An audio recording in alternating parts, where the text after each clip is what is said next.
They say my voice couldn't count. I didn't know I couldn't vote. It's my right to vote. It's important for us to be educated. I can make a change. I can make a difference. My voice matters.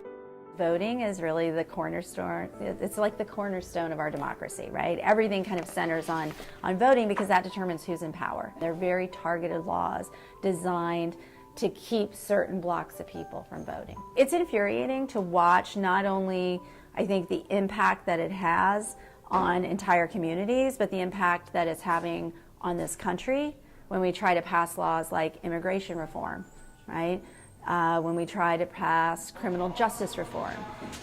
We try to reduce mass incarceration, but we can't because the people who are elected aren't allowing the people who are impacted by those laws to vote. What we've seen recently, is a backlash against that again. So the pendulum's swinging the other way, and across the country, we're seeing a rash of voting laws passed that restrict the right to vote again. So in 1976, we decided that the voters said, hey, if you have a criminal conviction, you can vote unless you're still in prison or on parole. But we still see, number one, problems with people giving misinformation out, whether it be probation officers who tell people they can't vote when their sentence is over, judges who still think you can't vote with certain convictions. There are people who are disenfranchised and there are people who are apathetic and not voting, right? There are also people who don't vote because they don't think their vote counts. It was pretty easy. I just wrote my name down, my address. That's about it. And when I was born, I'm voting for who's gonna be the next president of the nation.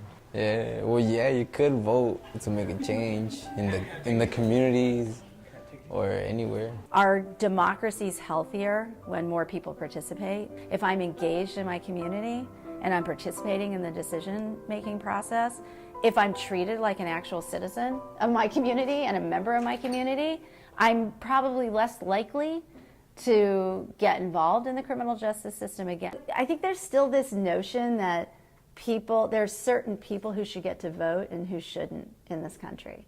And even though it's a fundamental right, not everybody thinks it's a fundamental right. They think it's a privilege. It makes me sad and it's heartbreaking when I meet people who think they can't, who actually can.